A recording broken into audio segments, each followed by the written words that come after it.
Hello friends, welcome to my YouTube channel and Facebook page. Today, I will show you how to reset network settings in Windows 10 to fix internet connection. Go to Taskbar and click on Windows icon and go Settings. Click on Network and Internet. Scroll down. Now click Network Reset. Reset now click. Are you sure? Click Yes. Now restart your PC.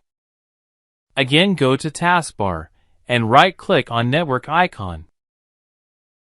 Click on Network and Internet Settings. Click Change Adapter Options.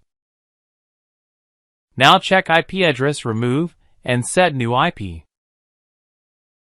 If you are first visiting my YouTube channel and Facebook page, please subscribe, like, follow and notify the bell icon. Click and see your next updated video.